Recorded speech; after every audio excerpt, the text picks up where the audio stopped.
Hey everybody, it's Kathy Heckendoran with the Cape Board, and I am excited to be sitting here with Vicki Bentley, one of our main speakers for the upcoming June 11th and 12th Cape Convention at Legacy Church. Vicki, I am so excited to have you with us, and I cannot wait for you to be there visiting and speaking to all the families that will be joining us for the convention this year. Tell us just a little bit about yourself. Oh, well, thanks for having me, Kathy. First of all, I just want to tell you how much I'm looking forward to being back in New Mexico. It's been a while since I've been there, so I'm so excited to be invited back. Thanks so much. Not sure what there is to tell about me. I'm a wife and a mom. My two favorite things to be, also a grandma. My husband Jim and I have 23 grandchildren and 7 great-grandchildren so far. Oh my goodness, that's awesome. They keep us busy.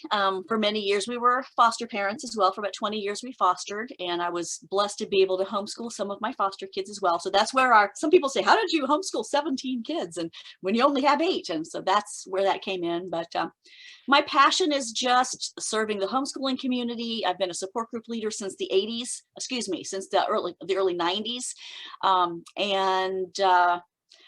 My passion is just helping other families to be able to do this because I've just seen the fruit in our own family. So. All right. So you talked about the excitement of sharing and helping families. Are you going to be addressing the new families that we have coming to the convention that found themselves all of a sudden in this homeschool crazy world? Oh, yes. I love to talk with families about getting started. I've actually rewritten my Getting Started workshop that we're going to be doing this year. And so we're going to talk not just about getting started in general. So if you're a brand new, you got a 5-year-old, you're starting from scratch, that's fine. This is a great workshop for you. If you're making a transition, we're going to be talking about how that transition plays out, some things to look out for, some ways you can prepare to make that transition more smoothly. So, well, that kind of leads into the next question I have for you. Why in the world did you get into homeschooling? You know, Kathy, I'm considerably older, as you can tell by my hair. It's been a long time since I've homeschooled. My youngest child is 32 years old. Okay. My baby, my 8, is 32 years old. My oldest is 52. My youngest is 32. So it's been a while.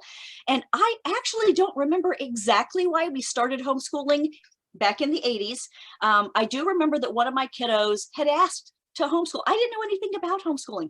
I bought my curriculum from the back of a women's magazine. They didn't even sell it. The curriculum publishers, there weren't a bunch of curriculum publishers. They didn't yet. And so I bought a correspondence course from the back of a women's magazine, and my daughter and I worked on that.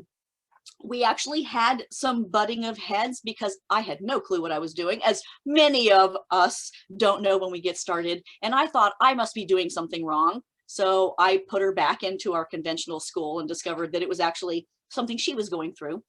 So a few years later, we had some issues with, at this point, I now had a gifted and talented, in the gifted and talented program, kiddo. Right.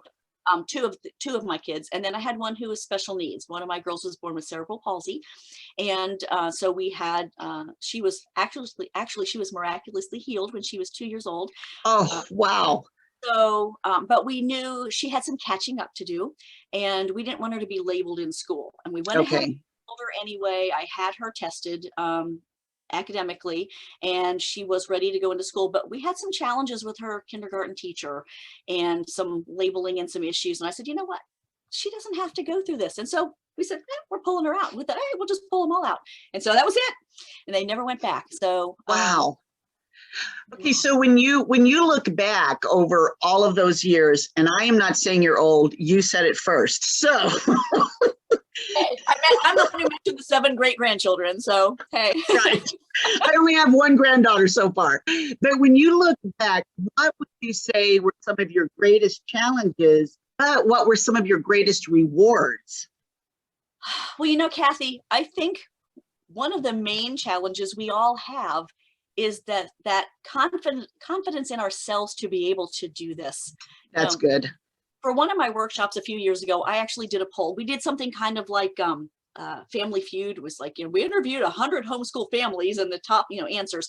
And I did. I interviewed 100 homeschool families and asked them some questions. And I asked them their number one fear, their number one challenge in homeschooling.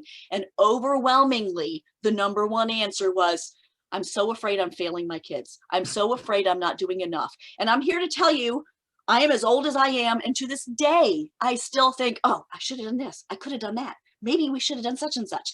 You will always second guess yourselves because you love your kids so much. You want them to have the best preparation. You want them to have the best of everything. And we always wonder. So I think my biggest challenge was feeling that what I was doing was going to be okay and that God was going to fill in any gaps. Now, obviously, this doesn't mean I'm going to leave a bunch of educational gaps. Oh, absolutely. But I guess one of my main challenges was feeling confident that this was okay. You and I only know to do what we did. And for most of us, that wasn't homeschooling. Yes. The paradigm shift was huge. And it took a long time for me to learn that I didn't have to replicate school at home for my children to learn what they needed to learn, that we could develop a learning lifestyle, and that didn't have to look like what I was accustomed to, but it could still cover the skills and the abilities and the knowledge that they needed to know. So I think that was probably the biggest challenge for me. Plus I had 8 kids at a time. And so, that was, God gives us grace for what he gives us. Some people say, oh my goodness, how did you do this with 8 kids? It's like, when I had 3 kids, I didn't know how I was going to survive. Mm-hmm. So when you have 2 kids, God gives you 2 kid grace. When you have 8 kids, God gives you 8 kid grace. So. And of all those 8 kids, I'm willing to bet, I only had 4, but I'm willing to bet with your 8, they compared to my 4, that whatever curriculum or whatever subject was really great for this one child ended up being the one that the next child just struggled with. And I always ended up saying, it's me. And it took a long time to finally realize maybe they're all different. Maybe God wants it that way. So how can I help them? Did you reach that moment for your own self? God has such a sense of humor. He has such a sense of humor. I can remember my kids do learn so differently. And I have one who's very movement oriented, and it was just a challenge. One of my workshops, I think I'll probably be talking about this. She was one of those kids that you just wanted to look at and say, could you please just sit still for 5 minutes? For 5 minutes. And she could have, but she would have used all of her battery power trying to sit still. And so I had to, one of my challenges, going back to the challenges, was finding a way to meet her needs in a way that didn't use up her battery power. Going back to you asked me about challenging. I think one of the things that's most challenging for us as parents is figuring out how our kids learn best so that we can tailor our homeschooling to meet their needs.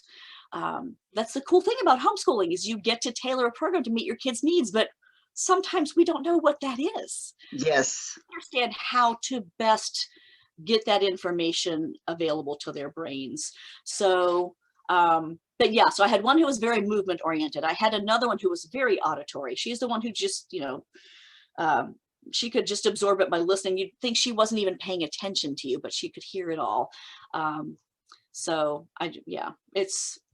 And one of them said, don't ever give me a video class. And the other one would watch videos all day long. Yes. So you can't do that. And then the challenge is when you have those different learning styles for all of your children, somehow you still have to bring it all into balance of, I still can't do 8 different ways. Okay, so we're going to have to kind of, flexibility maybe is the answer. Right. And a lot of times parents will ask me to say, oh, well, I have, 4 kids and they all learn differently. Do I need to buy 4 different types of material? No, you can take whatever you're using and let's find ways. One of the things I love to help parents do is let's find ways to take what you're already using and accommodate the needs of your different children's learning preferences.